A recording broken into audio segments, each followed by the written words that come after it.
In this episode of Next Matters Most, we'll be talking with Gavin Jocius, founder and managing director of Riverside Ventures, a search fund focusing on small $1 to $5 million businesses that they can acquire, improve, and eventually build to sell. We talk about this and the mode of entrepreneurship known as ETA, entrepreneurship through acquisition, as well as trends in digital commerce, social media, and the future of advertising. Gavin is an experienced operator building brands, most recently Canvas on Demand, into an $80 million juggernaut, which exited in 2019. All right, Gavin, welcome to the show. Thanks for joining. Thanks for having me. Yeah, it's great. Awesome, man. Yeah, well, let's start off. Give us your 5-minute bio. I'll try to keep it to 5 minutes, short and sweet. So yeah, my name's Gavin Jocius, originally from Toronto, Ontario. I've been in the States now for about 16 years. The last 8.5 years, I ran an art manufacturing company here in RTP. We had about 200 employees, generated about $80 million annual revenue. And we sold artwork, National Geographic portraits, photos from space, in addition to, Canvas on Demand, which is cell phone images to print on your walls. So, great business. We advertised heavily on social media, all through Facebook advertising, Instagram, paid search, and had a great run. And ended up exiting in October 2019. Basically, change of ownership. I stayed on for a transition. And in January of 2020, I started Riverwise Ventures. And so we are predominantly a search fund looking for e-commerce businesses to acquire and run. And then we also have a small sort of venture capital arm where we invest in sort of disruptive startups that have either disruptive technology or services. So it's a very interesting time, sort of right pre-COVID, to launch a business venture. It's had its ups and downs, but it's been really exciting and a fun change. And I get to see a lot of different businesses as we're evaluating different investment opportunities. That's 2 minutes. Damn. I mean, you said you have to pick up the kids later. I probably need to go home at some point. So I think that's a wrap. That was great. Done. Yeah, I mean, because you kind of did what you're doing now too. So I was going to say, this is Next Matters Most, the future of entrepreneurship, business, and technology. And you're jumping into a new business, Riverwise Ventures. It's a search fund. Maybe give us a little bit of background on what's a search fund and why is that sort of the path that you're taking on sort of finding your next kind of opportunity. Yeah, and I'll sort of approach it assuming that listeners have either no understanding of search funds or at least a little bit. But another way to refer to it is ETA, entrepreneurship through acquisition. And what that means is instead of starting a business from scratch, you're basically searching for a business to acquire. A lot of times it's established businesses that have solid recurring revenue that potentially have an owner that's looking to exit. They don't have kids that want to take over the business. And they're looking for, in a lot of cases, a young sort of business school graduate to sort of come in, take over, and provide value. And it's also a sort of quick way that, you can become a CEO at a relatively young age. My investment thesis is slightly different in the sense that we're looking for not only established businesses, but they can also have an e-commerce front end to sort of provide value. That's my background. I've spent, almost 2 decades in e-commerce, and I've been looking for opportunities where I can sort of leverage that skill set for an existing company. A lot more folks are getting into the search fund space. It typically starts with about 14 to 18 months of just looking for a business to acquire, and that is just some boring phone calls. It is searching the internet, networking. That's the grind, and that's been challenging during COVID because you can't do a lot of in-person meetings. But a lot of searchers find that sort of the most grueling and hardest part of an ETA.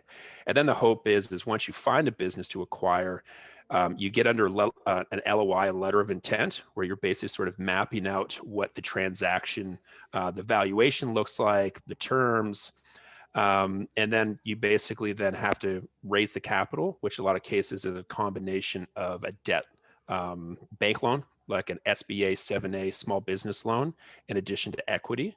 And in some cases, seller financing, where the sellers basically operate much like a bank, where part of the transaction price, um, you know, they retain and you pay them interest to close.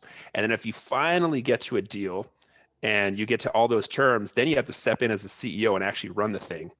And the hope is after 5 to 10 years that you can, grow it, provide value, and then sell it. So it is, I refer to it as like the decathlon of business school, where you kind of have to wear multiple different hats. And like any entrepreneurial venture, it has its ups and downs, it has its setbacks. But yeah, it's been so far pretty rewarding, and I'm getting pretty close to the finish line. So fingers crossed. Okay. So the finish line is really the starting line, I guess. Exactly. So I was going to ask you if you found a deal. So it sounds like you've sourced a bunch, you've evaluated some are getting close, and you're almost there. Yeah, so I'm technically under LOI. Can't go into details because of obviously NDAs. But yeah, I basically managed to get under LOI just under a year from kicking off the search, which is very fast. So I'm quite pleased there. A lot of it was a little bit of luck, the right place at the right time. And so now I just got to make sure that I don't fumble before really even getting to the finish line, which is really just the starting line. Yep. And so you said a lot of people are getting into the space. Is it still a good opportunity for others to get into the space? I mean, maybe that's a conflict because you don't want others in the space, but everyone's got their own special sauce, I would imagine. But how's the space kind of evolved over time in terms of the search fund and ETA model? Yeah, I mean, it's certainly gotten more popular than. So one of my advisors, Ari Medoff, is Harvard Business School grad. They actually do a case on his search, which was about 10 years ago. And he was one of a small handful of searchers at that time.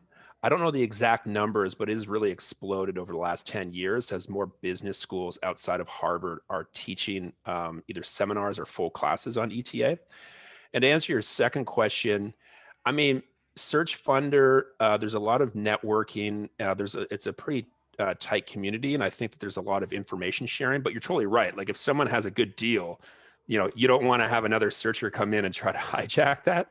But I've found people to be very open, to be very receptive, and good about sharing insights and feedback. And I think it's just going to continue to grow in popularity if you sit back and just think of the sheer number of businesses, small businesses that are available that are sort of within that, $1 million to like 5 million EBITDA range, that's sort of below private equity, but still like a really nice business to run. There's no shortage of that. And I think honestly, you're going to have a lot of baby boomers that are looking to retire that have, HVAC businesses, that have garbage disposal. They're not necessarily sexy businesses, but it's good recurring cash flow, recurring revenue, and a way that you can really build some equity into something at a young age. That's awesome. And this isn't like a 411 on how to be an entrepreneur, but it is interesting. And in another conversation I had, we talked about the book Buy versus Build.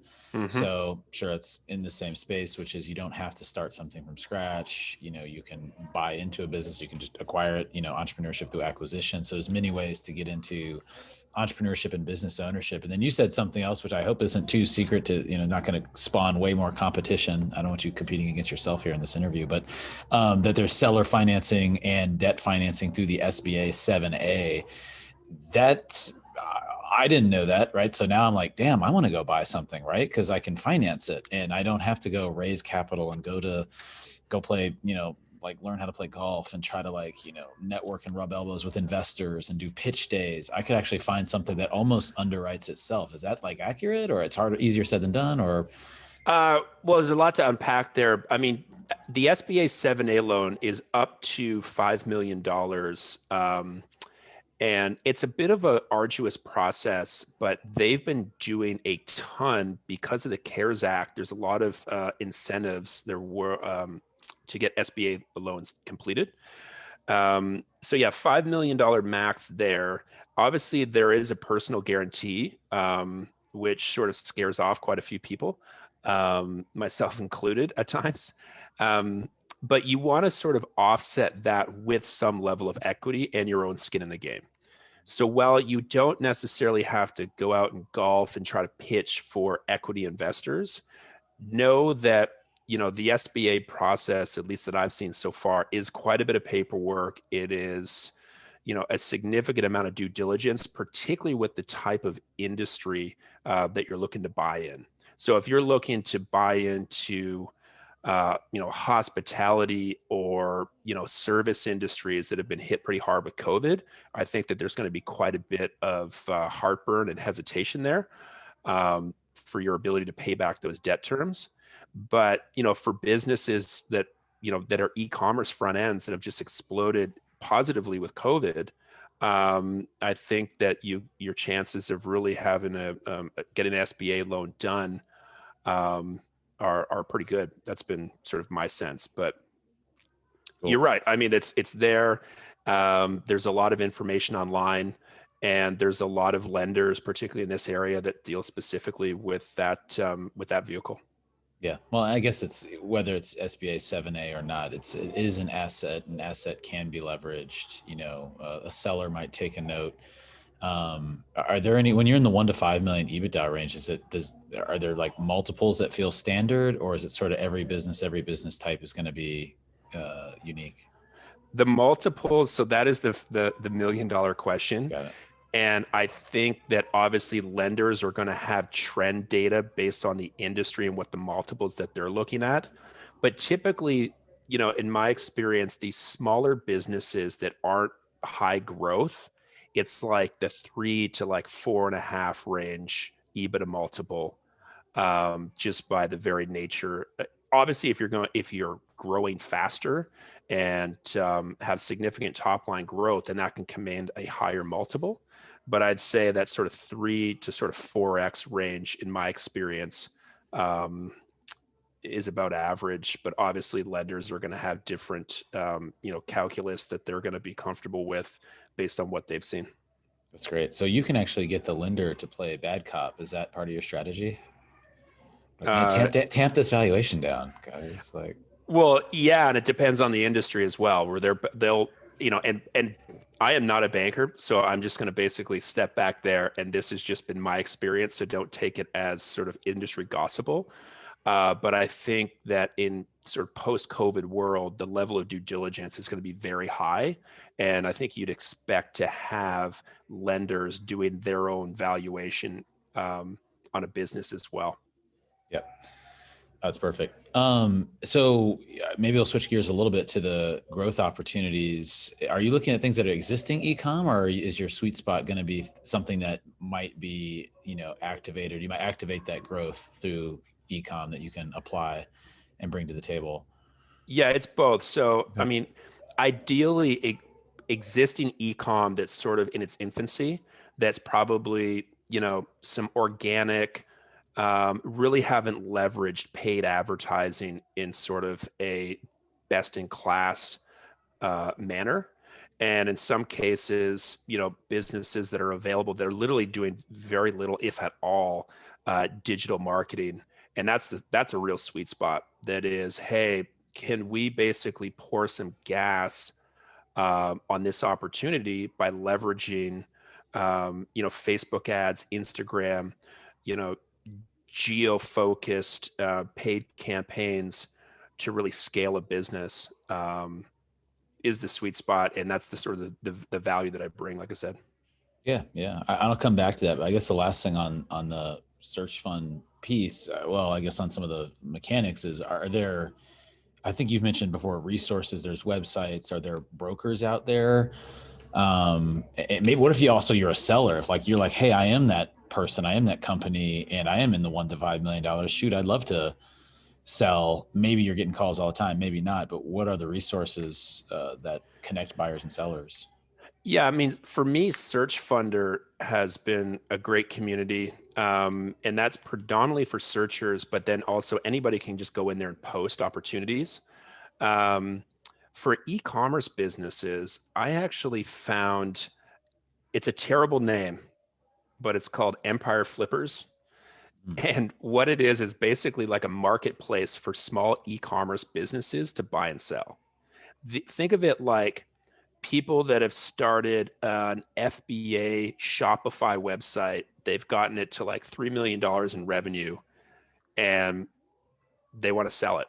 That website for e-commerce sales has been pretty remarkable. And I've been very impressed with like the staff, how easy it is to search, opportunities on the site. They basically give you access to their Google Analytics account. You get to see basically their top line and EBITDA. And it's a really great way to just sort of source and vet deals. I think the downside that I've seen is a lot of sort of these businesses that have exploded on Amazon and now have a lot of copycats.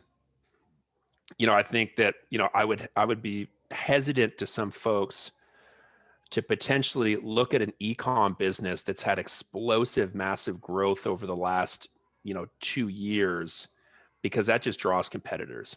Like if they don't have a product that's unique, that fires off a lot of red flags for me, because I've seen Yep. quite a few of those businesses that are like, hey, you did an awesome job figuring a product and you cracked the code on paid ads, and now you're looking to dump this thing before competitors jump in. Yep. And actually, that brought up another question. They're e-commerce, but are they also they've created unique products, or are they selling, reselling? I mean, I guess there's probably a blend. There's a blend, but honestly, more often than not on this website are basically fulfilled through Amazon and overseas, where basically in some cases it's almost an entirely virtual company where they have um, virtual assistants handling social media and customer service. You basically have your FBA fulfilling your product, and you're basically ordering your inventory overseas. It's a really cool business model. I mean, there's a lot of awesome businesses out there that people are running from their basement or, at a beach in Costa Rica. And, but that's also easy to replicate if you don't have a patented product and you're basically, ordering your products overseas. Anybody else could sort of jump in there and copy that, which I'm also, like I said, very hesitant of. Yep. Okay. So, I mean, at least they're unique in some ways. It's not like they're not just taking, you wouldn't buy, or people, maybe someone would, but you wouldn't buy a website if someone's selling or reselling an existing brand. Like, oh, I'm a reseller of these water bottles. They at least say, hey, this is my product. I made this. Whether it's unique or patented might speak to more of the longer term, value retention that you could achieve. But Yeah. And you ideally want to have a trademark on the name so you can sort of protect yourself from people bidding on your branded keywords. And ideally, you would have a patented, protected sort of SKU but those are really hard to find, to be perfectly honest. And that's just, the nature of e-commerce. Like there's a lot of copycats out there. And if you're looking to acquire an existing business, you got to make sure that you can run it, 5 to 10 years and protect it and be unique without somebody else just completely replicating your model. Yep.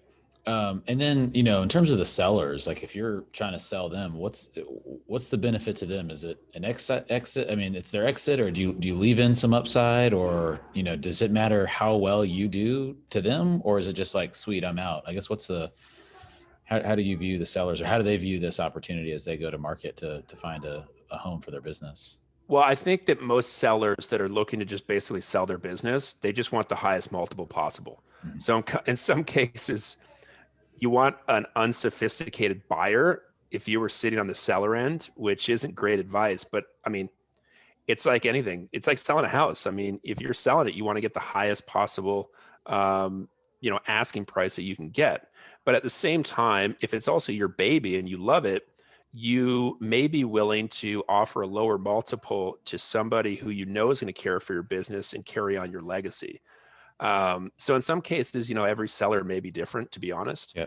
The hope is, our investment thesis is we're in it for the long term. We do want to provide value. We do want to run it, in a way that people would be proud of. And, in some cases we may not be, we're also sophisticated buyers. So we don't ever want to overpay for an opportunity, but we also want to provide data that justifies, the amount of money that we're willing to sort of offer for a business. Yeah. Well, and I guess maybe on that side, sort of size of business, it's not really like an equity swap, like a bigger acquisition, kind of thing might be you take equity in the company, or there's some earnouts or things where you do care where it lands because some of your, comp is, or some of your outcome is tied to kind of future forward performance. But I guess if they had a seller's note, they want to make sure that you generate money and generate enough cash flow to continue to service that debt note, right? Exactly. And in some ways, a seller note is kind of like an earnout, Yeah. not as performance based, but there is an incentive for you to not run the thing into the ground, and for them to, obviously get the interest payments on the seller note, and to, in some cases, perhaps even provide guidance and wisdom as sort of an advisory role, as opposed to like even just like a board seat. Yeah. And so I was kind of thinking like, well, all right, well, how would Gavin make this a commercial for himself? But is that even a thing, right? Is there some special sauce that you bring, or is it just like, I can offer the best deal between the payment terms, my, your confidence in my ability to repay, and maybe my multiple, it's higher than like these low ballers because I see a future, or like, what is that thing that you bring where you're like, I'm differentiated? Or is it the home? You're right. Cause like, I don't care if that family is like super happy and makes all these memories. It's like, I'm not evaluating the buyer of my house based on like, how great will you like this house? It's like, I'm out. It's a structure. I'm buying a new one. I'll sell that one day and buy another one. And so I am less tied to that seller. But in this case, is it the same? I mean, you kind of mentioned it's the same, but is there this thing where you can like, here's why you should sell to me, I'm making a pitch, it's because XYZ? Is there any magic to that, or is it pretty much all numbers? No, I mean, it's a combination of different factors. I think both qualitative and quantitative. So I think on the quantitative side, it is that like, hey, a valuation that's based on fair market principles and logic. So like there's a lot of thought and effort that's going to go into this valuation on a business that's not just pulling out of thin air. So, we do a lot of due diligence. We do a lot of sort of scrutiny to come up with something that we think is fair and is justifiable. And then the next piece of it is the experience. I mean, I'm an operator. I've run, a major business unit that sold twice. I know what I'm doing. I think a lot of, searchers that are fresh out of business school, in some cases, don't have that sort of, haven't earned their stripes and haven't actually been there, done that. I know what to expect. I know what we can or can't do, and in some cases, don't necessarily have delusions of grandeur. And then the other piece of it is the value that I bring from an e-commerce standpoint. And then the last piece of it is being respectful of sellers' vision and what they've built. This is, yeah, I think, like I said before, if it's their baby, being respectful of that, having empathy, and saying, hey, this is a new chapter. I mean, my parents were entrepreneurs. We had major companies, and it was a huge deal when we actually sold. It was something that we put our blood, sweat, and tears in. And I think sophisticated but empathetic buyers should really lead with that in a sincere way, and not just make it lip service. And, from my heart of hearts, I really would want to sort of help a seller's legacy live on in a different way. Yep. And do you generate leads, or is it all you outbound and you search and you look through listings, or are you trying to have any sort of a pull strategy where you cast out thoughts and ideas and mission and core values and hope that people come to you? Is there any of that in this kind of business? Yeah. So with searching, there's basically what's known as proprietary deal flow. And think of it like sales leads that you've created yourself. And that is phone calls, that's outreach, that is the boots on the ground, the grinding. I'm not a huge fan of that, to be honest. That sounds hard. It sounds hard, Yeah. and like you can like hire interns to do a lot of that. I've taken a slightly different approach where it is like doing podcasts, getting your name out there, networking in the hopes that deals sort of come your way. And I've seen, a little bit of that, not as much as I'd like. But for me, it just seems a better use of my time to try to have, deals come my way as opposed to just being in the trenches trying to grind it out. I have some people say that, yeah, you got to do reps every day. Every morning you wake up, you got to do cold call outreach. I'm not sold that that's the best way to doing it, but I could be wrong. Yep. Yeah. Well, it seems like there's an opportunity. Because I was just trying to liken it to, venture capital or angel investing. Your deal flow is going to be the single determinant or the biggest determinant of your success. Obviously, maybe the size of your fund or timing or luck or market trends, but if you don't have deal flow, you're not going to attract a fund. And the way you get that is being places, being present. You're actually trying to get leads. You do outbound a little bit, but you're trying to build relationships early in the process. But that's because you're coming alongside of people, whereas you're kind of taking them out. And so I just didn't know if there was sort of the equivalent, but it sounds like your proprietary deal flow strategy is, unique in that way. It feels like it's good enough. It seems, I mean, we're under LOI, so that's good. But they also, I had a lot of conferences scheduled, right before COVID, for that very reason, to network and to just, meet people that would basically understand what our investment thesis is and to help from a deal flow standpoint. And then that all just went up in smoke, like everybody else experienced.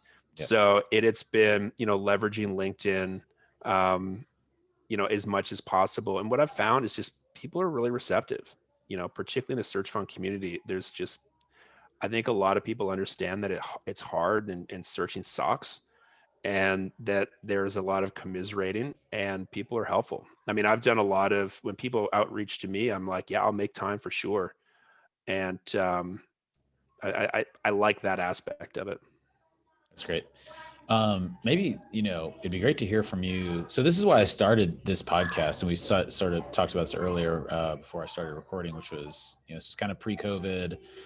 Now everyone has a podcast, so I don't, it's going to be a wide sea, but I actually am genuinely interested in knowing this, because I'm like, I am not aware of how this business model works. And I would love to do this. I'm like, man, there's got to be a way to find, if I found a great company, I don't know if I'd be grinding it out daily, but just jump in there, operate it.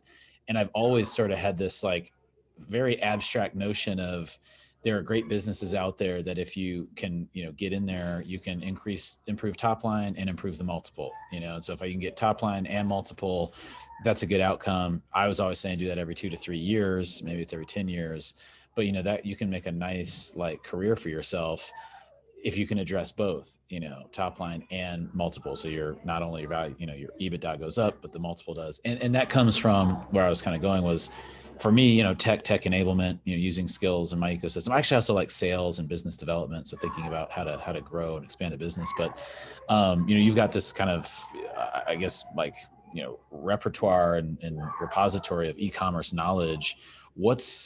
Talk about that a little bit. What's possible? You're seeing trends in social, you're seeing trends in e-commerce sometimes sounds like internet 1.0. I can sell a product on the internet, but it's way more advanced and sophisticated than that. And I don't even know the depth of what the opportunity really is. If you have a great product, it's more than just I'm online, but there's more, right? So talk about that without giving away all your, personal IP, of course. But talk to us about the opportunity that's out there in e-commerce. Yeah. And I think that so stepping back and thinking high level for Next Matter Most, right? The best opportunities appear to be large industries with recurring revenue, but have become stagnant, that need technology to unlock those efficiencies. That's sort of the holy grail. And I think that there's a laundry list of, we can think of very successful companies that have done that, and people that have made their careers, just leveraging technology to make improvements in an industry that many people use. And so speaking more to sort of the nuts and bolts of what does that look like? I think it's stepping back to and looking at sort of first principles from an engineering standpoint, and say, what are the key pain points that everybody in this industry is focusing with? Elon Musk is the master of it. I don't want to use him as an example, but I'll use him as an example. It's that first principle thinking of boiling things down to their sort of fundamental aspects. And that's more of sort of a sort of philosophical way of approaching a problem as opposed to the actual nuts and bolts. And then from a technology standpoint, I'm actually a fundamentalist. I'm like, if you have an e-commerce front end, it has to be simple, it has to be intuitive, and it has to be mobile. So my secret sauce is make it mobile, make it fast, and find those friction points and allow people to check out on your website quickly and effectively. So it doesn't matter if like you're installing HVACs, if you have a sanitation company that's direct to consumer, if people are contacting you on your phone and they're having a bad experience, they're going to bounce and go somewhere else. And then in general, I mean, the big trends I think will continue to be mobile simplicity, irregardless of what the industry looks like. Are certain social platforms better for different product type? Well, that answer has to be yes. But do you look at certain product types for Instagram, certain product types for other platforms? Others are just like SEO as a primary channel. Do you have kind of a grid or matrix for that? Well, I am a multi-channel marketer. So, I mean, you have to look at how every single channel influences one another and big on assisted conversion. Instagram and Facebook, my experience has been the cost per click, the cost per conversion has gone down. And that's just a function of the sheer number of advertisers and the sheer number of noise. But also, products that are over, a $40 AOV that gives you enough margin to, advertise on Facebook or Instagram seems to be sort of the baseline. And anything that's visual in nature. I mean, I sold art for 8.5 years, and the beauty of art is it's entirely visual. And we tried to do thumb stopping creative. And that was the whole thing. Like, people are very distracted, but if you can captivate their short attention span on their mobile device with beautiful creative and then a seamless, easy checkout flow with an AOV that's, higher than 30 to 50 bucks, then, you have something that potentially can scale. That's right. Well, I love the first principles thinking, but sometimes it's hard to apply it in practice. So like you're selling Canvas on demand and you need to like boil it down to first principles. What are the first principles for like selling these prints? Yeah. And it basically came down to the friction point was choice. So we basically realized everyone has a mobile device and there's thousands of images.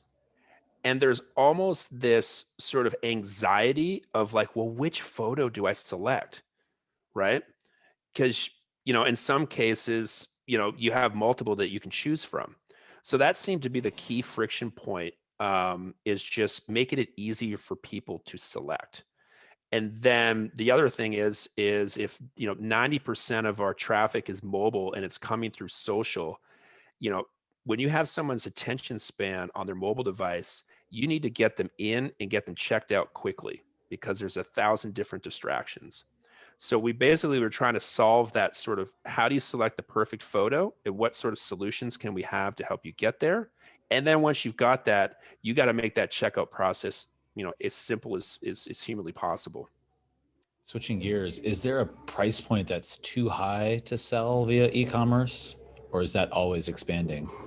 I think it's always expanding. And don't quote me on this, but didn't like Peloton, like they exploded when they increased their prices? And I don't even know how to ask like how expensive a Yeah. Peloton is. But Yeah. I mean, I got a Casey Neistat, what's a YouTube influencer? I slaughter his last name, but like he was riding a $1,500 Super 73 e-bike. And I saw that on Instagram and basically was like, all right, this is awesome. I need one of these. And clicked on it and bought a $1,500 e-bike off, Yep. an Instagram ad, sort of Instagram content Mm-hmm. that he had posted. So, Yep. Well, and then you word of mouth referred me to that, and I went to their site, and they're like all sold out. So I was like, damn. But I'll check back. But yeah, okay. So that's 1,500. Yeah, Pelotons. I think like $2,000. And they're probably more now. Actually, we bought a Peloton when it first came out. We should have bought stock when they IPO'd. Well, We always think IPO sucks out all the value. Like, dude, they priced it high, so the bankers get paid. We don't need to get in right now. But no, we should have done that. No, it's just like you think these IPOs are just dumping these overvalued businesses on the public Yes. market, but these IPOs have been performing phenomenally. Yeah. I just keep telling people support a local. It's Cross Ropes, the weighted jump ropes. They're here local. If you want to stay in shape, it's a heck of a lot better than buying a Peloton, and it's a fraction of the price. There you go. So I was asking, I'm like also prying for information. So I had this place in the mountains. It's sort of a small dumpy house that we're renovating. We want to rent that out, but we want to build a new home, but we've faced all these challenges and it's like, holy crap. So obviously there's an opportunity. The opportunity is we're going to build either a modular or a panelized modular hybrid, or just a panelized. We're kind of in the design phase. But I was like, dude, I should just build a model and people should buy this on the internet, and maybe at least get their deposit or something. But that's going to be, obviously, well, it's not obvious, but that will probably be a 6-figure price tag. So I don't think I'm going to like complete the checkout and enter your credit card. But I mean, I just looking at what's out there, people at least use the e-commerce front end to pipeline into like plans or drawings. Obviously that's, a couple grand isn't like the commitment, you haven't signed on the dotted line, but I would love to like check out flow people and just be like, this is your model, sign up now, and then pay extra if you want like sort of design consultation. But that's gonna be a big ticket item. What do you think about that? Will that fly, or does that need to be a different kind of mode of sale? I mean, multiple touch points. I think that if this is like a considered purchase that is, let's just say an initial deposit and then obviously a higher purchase further down, it is for anybody designing that flow, just allow people to have those different entry points. It's sort of foundational e-commerce. Like, let me discover top of funnel what you're selling on my mobile device. Let me easily set up my profile. And then when I get home later tonight and speak to my wife about the opportunity, we want to log into my desktop computer and potentially then from there, upload a credit card. You just, make it easy for people to transition between devices. I mean, just think, I literally in my office right now, I'm looking at you on one screen. I have another screen here. I have a flat screen where I'm looking at the inauguration, and I have my phone on. Nice. And then when I pick up my daughter, I'm going to be like jumping in my Tesla. And so my mobile device is going to sort of transition with me through that experience. So, the hope is this, almost this sort of connected beacon, which is your phone, that, recognizes all these screens in your life that you can seamlessly sort of transition between.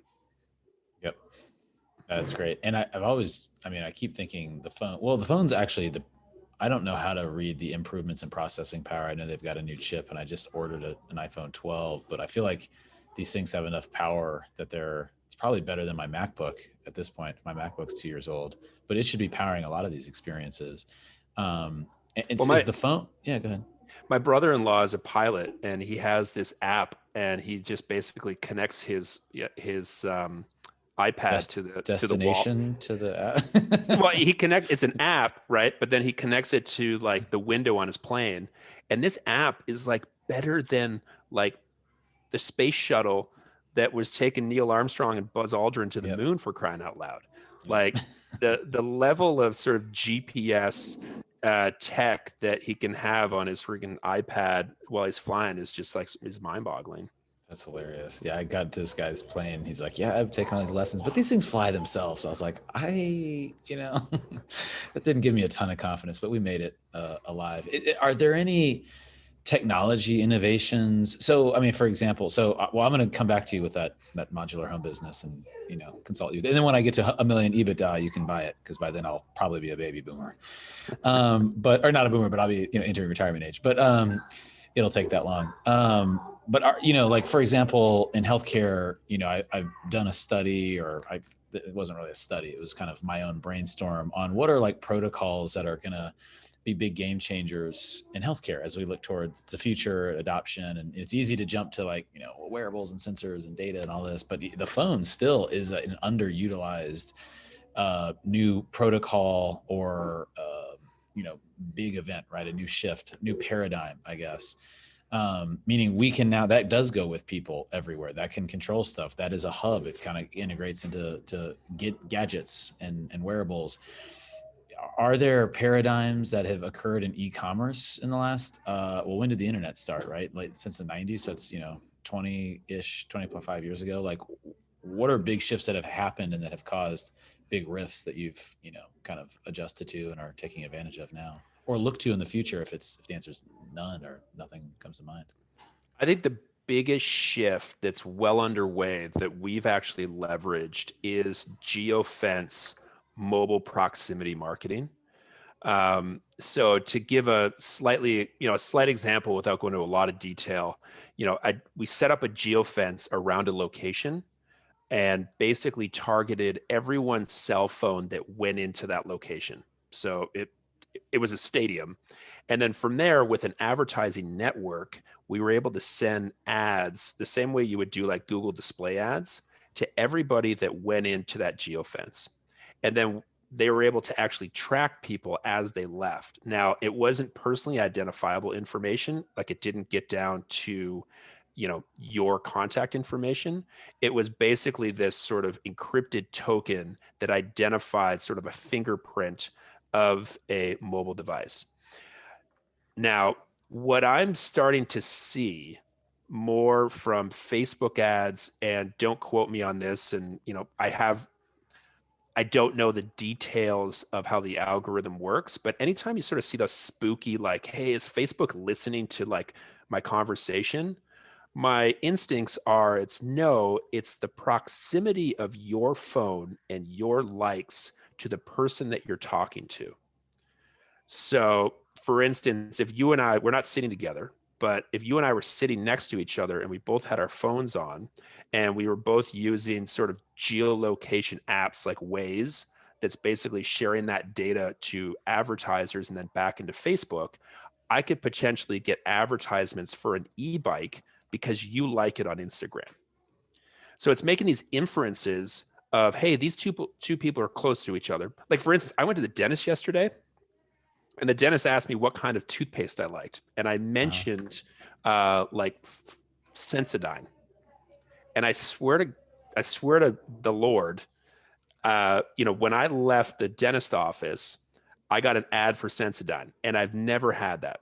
So that tells me one of two things. Either A, the dentist office has been geofenced, or more likely the dental hygienist that was working on me, her mobile phone was on, and because she's a dental hygienist, she's a fan of all these companies, and the machine learning algorithm for Instagram is so smart that it made that inference. You follow? How does Instagram get that data? Who's selling it to them? Instagram has that data because the dental hygienist would has a profile, has an interest graph of other dental hygienists, of every single one of the dental, and basically they're also, the Facebook pixel is across the entire internet. So it all has her search information. So chances are she's gone to the American Dental Association, and built a graph data profile and persona around her. And the fact that I was in her proximity and like really tight, like your Instagram was in her proximity, 100%, it made that inference that like, here's Gavin and he spent the last hour next to this person because our phones are so close. And then it basically is sending advertisements based on an inference of the type of conversations that we'd have. So when anytime anyone says like Facebook or Instagram is listening to my phone, a more obvious and nuanced sort of explanation for those spooky ads is the proximity. Yeah. But and I'm kind of following, but that the proximity data has to, like, where does that Instagram isn't like buying proximity data. They know your proximity because they're saying I'm tapping into your location. So now they've got this layer in the Instagram database saying Gavin was here. Oh, Ashley was here. we know her thing and then you're here. So now they just correlate. So Instagram makes that correlation. So it's the social platforms investing into that, using the hardware on the phone, among other things. That's pure theory, Yeah. but I've had it so many times now, and I'm sure people listening have as well, that once you start to sort of mentally sort of think about it, it makes total sense. Yep. You know, Oh, they for sure. the number of sort of agreements that you could have with, partnerships with location-based providers.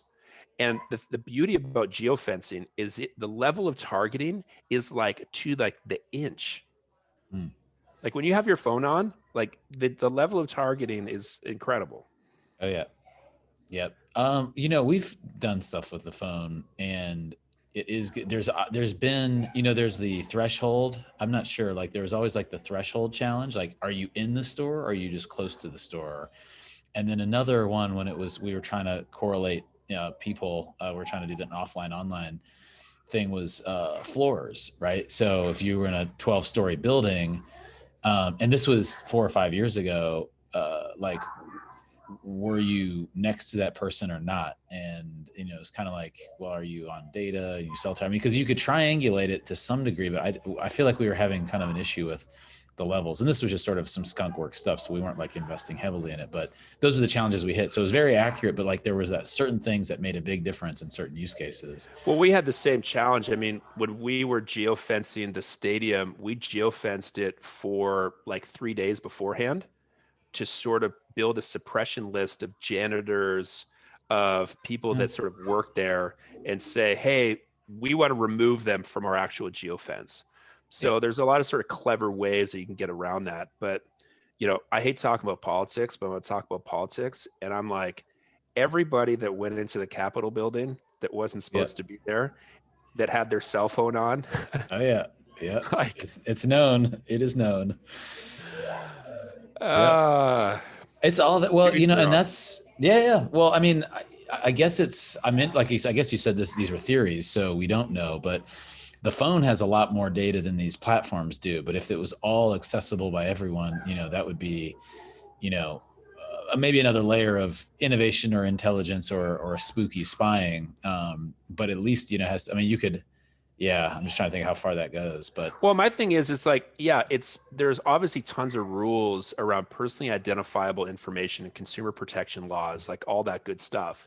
But think of the number of websites that have the Facebook tracking pixel on it, like yep, millions. yep, So you have to assume, and this isn't theory, that basically like all of your search data that also allows for Facebook dynamic remarketing campaigns is all being passed around, and that's being basically building a profile as well. So yep. search history coupled with proximity data, there is just a level of targeting that we've never seen before. And just Yeah. bringing it back to your initial question, I mean, I've been dealing with marketing for a long time, and the tools that are available now for sort of savvy marketers are sort of profound. I'm watching the clock for you. So, and I'll keep this one short, but Yeah. privacy and privacy-based applications, privacy browsers, things that say, hey, maybe like there was good reasons to share information, but maybe, there's a trend towards it's misused, whatever. I'm not speaking to that, but there's a market for privacy-based things where you might not know stuff about people. How do you see that changing the game for marketers and advertisers? I think it basically is going to come down to sort of user expectation and norms. I mean, Apple is obviously a huge proponent of privacy, and I think that has built a brand around, no, we're going to basically be protecting people's privacy as much as possible. I think with GDPR and California's laws, that a lot of lawmakers are going to really be waking up to this, and put a lot more scrutiny on marketers and e-commerce websites to sort of protect people's privacy.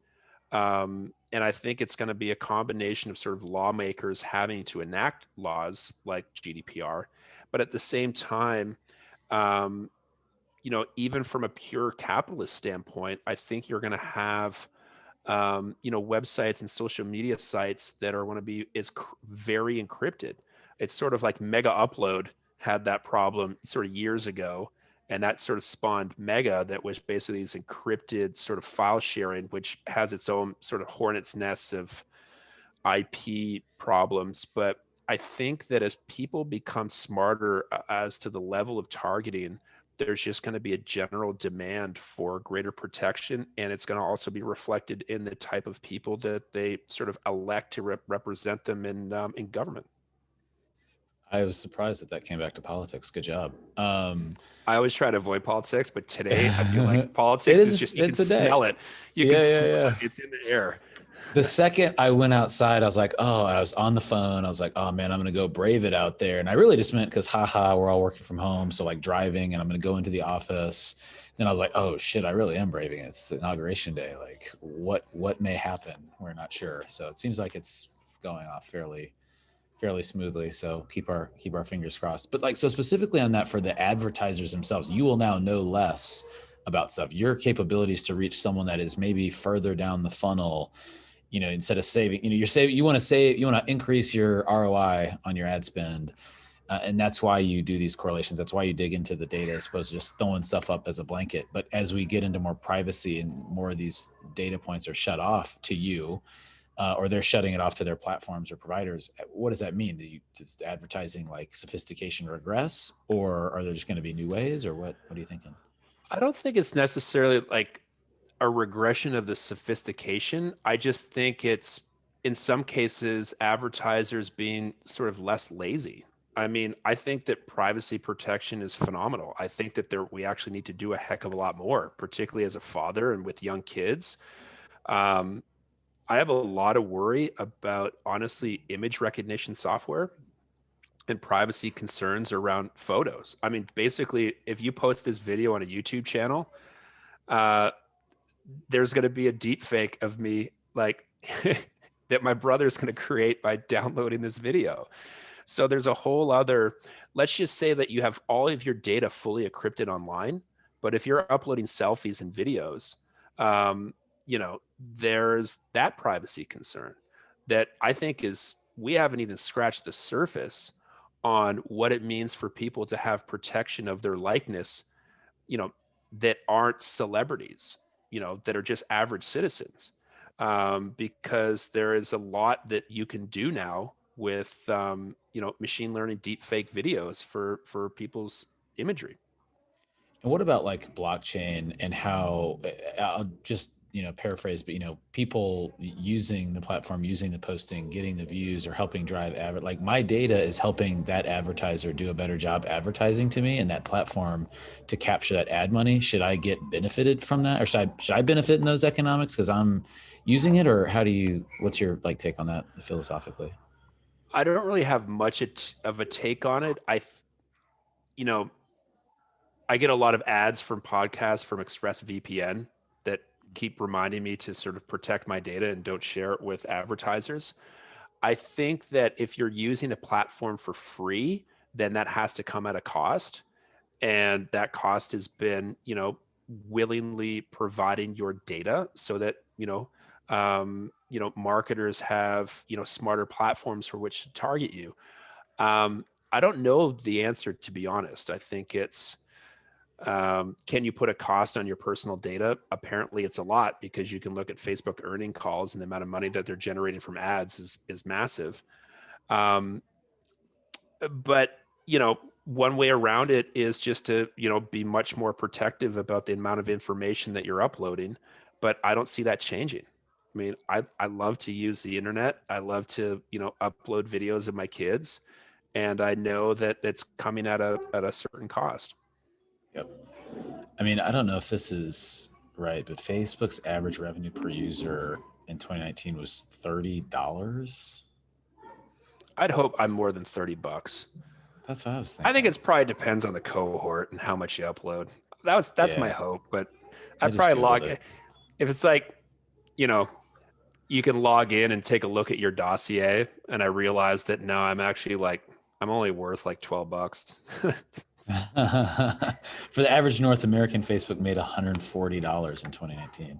So, I mean, that's kind of cuts both ways, right? Which is like, man, they're making money off me. That proves it. And they look at these earnings, but like, it's not that much. Like, do I go want to, like, it's not worth, am I going to be that mad that they made $140 off of me? And that is a thing that, you know, encourages people to take risks on platforms that add value. I guess even that's becoming, you know, somewhat debatable on the value of the platforms and the social and emotional effect that has on our well-being. But that's Well, let's just say that yeah. if that's the number, I mean, let's just say for the sake of argument, if it is 140, I'm getting a heck of a lot more than $140 worth of value by using the platforms. Well, and I've never looked at it. And the reason I brought up blockchain is, you see a lot of these like, oh, well, it's going to be, you know, there's going to be a token and you get rewarded for using it. And then therefore when the money, you know, is generated, those will be dividends to the token. And that's a not that sophisticated paraphrase. And it's like, oh yeah. Cause people are like, I'm using this and I'm eyeballs. My eyeballs are worth something. I should get something from that. And I kind of prescribe to that. I mean, think about your health data. Like places are selling your health data and making money. A local research academic medical institution, AMI, I think is what they're called, but you know, we're in a place of lots of healthcare places, had like specific data on patients that they sold to some company for like $10,000 per record. Interesting. And it's almost like, damn. I smell what you're cooking. That's like basically Gavin's personal data wrapped up in a token that holds value, but I should get an affiliate commission every time that token is exchanged. I mean, I think that's pretty cool. Yeah. One could think of something like that. I want a greater than 15% affiliate commission though on that token. Well, and on $140, man, I was like, now I'm sort of like, air's out of that bubble. The one thing, actually, no, it wasn't even 10,000. It was 100,000 per record, and it was like pre-existing condition treatment, a few things, and like outcomes. And it was a drug company buying it from them. And it's like, hold on. I mean, that is like, all it was a person. Like it wasn't like the data wasn't like made better by what was done or not. It was just like, you did this. They had this, they are this person. You applied this thing. I'm interested in the results to justify some other study, and I'll pay you $100,000 per record.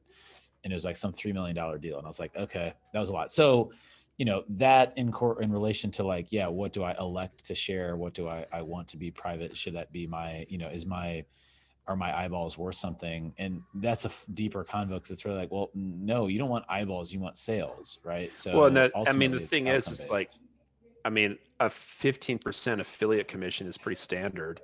And on 100 G's, I mean, 15K, that's a nice payday. That's a trip to the kids down to Mexico or Disney World.